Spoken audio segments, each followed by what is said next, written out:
ಸಚಿವರ ಕಚೇರಿಯಲ್ಲೇ ಮಹಾ ಕಳ್ಳತನ ಆಗಿದೆ. ಸಚಿವರನ್ನ ಭೇಟಿ ಮಾಡೋದಕ್ಕೆ ಅಂತ ಬಂದಿದ್ದಂತ ನವೀನ್ ಅನ್ನುವಂತ ವ್ಯಕ್ತಿ ಸಚಿವರನ್ನ ಭೇಟಿ ಮಾಡಿ ಚಿನ್ನ ಹಣದ ಬ್ಯಾಗ್ ಅನ್ನ ಕಚೇರಿಯಲ್ಲಿ ಬಿಟ್ಟು ಹೋಗಿದ್ದ. ಅದಾದ ನಂತರ ಮರುದಿನ ಬಂದು ಪರಿಶೀಲನೆ ಮಾಡಿದಾಗ ಚಿನ್ನ ಹಾಗೆ ಹಣದ ಬ್ಯಾಗ್ ನಾಪತ್ತೆಯಾಗಿರುವಂತಹ ಘಟನೆ ನಡೆದಿದೆ. ಸಚಿವರನ್ನ ಭೇಟಿ ಮಾಡೋದಕ್ಕೆ ಬಂದಂತಹ ನವೀನ್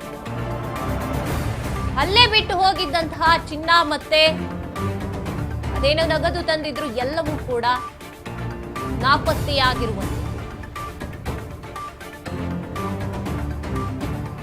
ನಂತರ ಸಿಸಿಟಿವಿ ದೃಶ್ಯವನ್ನ ಪರಿಶೀಲನೆ ಮಾಡಿದಾಗ ಡಿ ಗ್ರೂಪ್ ನೌಕರ ಈ ರೀತಿಯಾಗಿ ಮಾಡಿರುವಂತದ್ದು, ಕೈವಾಡ ಇರುವಂತದ್ದು, ಆ ವ್ಯಕ್ತಿಯ ಕೈವಾಡ ಇರುವಂತದ್ದು ಪತ್ತೆಯಾಗಿದೆ. ವಿಧಾನಸೌಧ ಪೊಲೀಸ್ ಠಾಣೆಯಲ್ಲಿ ಪ್ರಕರಣ ಕೂಡ ದಾಖಲಾಗಿದೆ. ಸಚಿವರ ಕಚೇರಿಯಲ್ಲೂ ಕೂಡ ಕಳ್ಳತನ ಅನ್ನುವಂಥದ್ದು ನಡೆದಿದೆ. ಸಚಿವರನ್ನ ಭೇಟಿ ಮಾಡೋಕೆ ನವೀನ್ ಅನ್ನುವಂತಹ ವ್ಯಕ್ತಿ ಬಂದಿರ್ತಾನೆ. ಬಂದಿದ್ದಂತಹ ವ್ಯಕ್ತಿ ಚಿನ್ನ ಹಣದ ಬ್ಯಾಗ್ ಅನ್ನ ಕಚೇರಿಯಲ್ಲಿ ಬಿಟ್ಟು ಮರೆತುಬಿಟ್ಟು ಹೋಗಿರ್ತಾನೆ. ನೆಕ್ಸ್ಟ್ ಡೇ ಇದನ್ನ ಬಂದಲ್ಲಿ ಪರಿಶೀಲನೆ ಮಾಡಿದಾಗ ಚಿನ್ನ ಮತ್ತೆ ಹಣದ ಬ್ಯಾಗ್ ಅಲ್ಲಿ ಕಾಣಿಯಾಗಿದೆ. ಯಾರು ಈ ರೀತಿ ಮಾಡಿದ್ದು ಅಂತ ಸಿಸಿ ಕ್ಯಾಮೆರಾ ಚೆಕ್ ಮಾಡಿದಾಗ ಗೊತ್ತಾಗುತ್ತೆ. ಡಿ ಗ್ರೂಪ್ ನೌಕರನ ಕೈವಾಡ ಇದರಲ್ಲಿ ಇದೆ. ಹಾಗಾಗಿ ಈ ಕಳ್ಳತನ ದರೋಡೆ ಅನ್ನೋದಕ್ಕೆ ಯಾರಾದ್ರೂ ಆಗಿರ್ಬೋದು.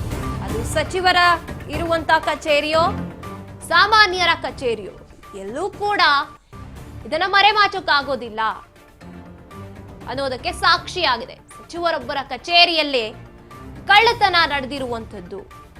ಹಾಗಿದ್ರೆ ಎಷ್ಟು ಬಿಗಿ ಭದ್ರತೆಗಳು ಇರುವಂತ ಜಾಗಗಳಲ್ಲೂ ಕೂಡ ಅಲ್ಲಿ ಕೆಲಸ ಮಾಡುವಂಥವರೇ ಈ ರೀತಿಯಾದಂತ ಕೆಲಸವನ್ನ ಮಾಡ್ತಾರೆ, ಕಳ್ಳತನವನ್ನ ಮಾಡ್ತಾರೆ. ಯಾವುದಕ್ಕೂ ಕೂಡ ಗ್ಯಾರಂಟಿ ಅಂತ ಇರೋದಿಲ್ಲ.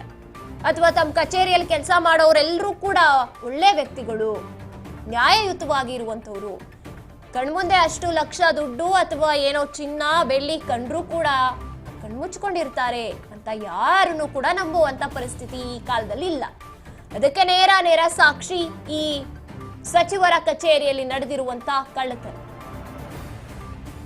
ಸಚಿವರ ಕಚೇರಿಯಲ್ಲೂ ಕೂಡ ಕಳ್ಳತನ ನಡೆದು ಹೋಗಿದೆ. ಭೇಟಿ ಮಾಡೋಕೆ ಅಂತ ಬಂದಂತ ವ್ಯಕ್ತಿ ಇಟ್ಟಿರುವಂತ ಏನು ಚಿನ್ನ ಮತ್ತೆ ಹಣದ ಬ್ಯಾಗ್ ಕಚೇರಿಯಲ್ಲಿ ಬಿಟ್ಟು ಹೋಗಿರ್ತಾನೆ. ನೆಕ್ಸ್ಟ್ ಡೇ ಬಂದು ನೋಡಿದಾಗ ಅಲ್ಲಿ ಅದು ಯಾವುದು ಕೂಡ ಇರೋದಿಲ್ಲ. ಸಿಸಿಟಿವಿಯಲ್ಲಿ ನೋಡಿದಾಗ ಗೊತ್ತಾಗುತ್ತೆ ಡಿ ಗ್ರೂಪ್ ನೌಕರ ಈ ರೀತಿಯಾಗಿ ಅಲಿತಂತಹ ವಸ್ತುಗಳನ್ನು ತಗೊಂಡಿದ್ದಾನೆ ಅಂತ.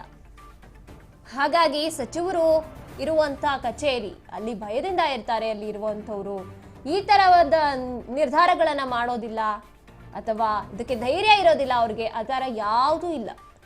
ಯಾವುದೇ ಜಾಗ ಆಗ್ಲಿ ಕಳ್ಳತನ ಅಥವಾ ಆಸೆ ದುರಾಸೆ ಅನ್ನುವಂಥದ್ದು ಹಾಗೇ ತೀರುತ್ತೆ, ಬಿಡೋದಿಲ್ಲ ಅದು. ಡಿ ಗ್ರೂಪ್ ನೌಕರನ ಕೈವಾಡ ಇರೋದು ಪತ್ತೆಯಾಗಿದೆ. ಈಗ ಮುಂದಿನ ಕ್ರಮ ಆತನ ವಿರುದ್ಧ ಏನಾಗುತ್ತೆ ಅಂತ ನೋಡ್ಬೇಕಾಗಿದೆ.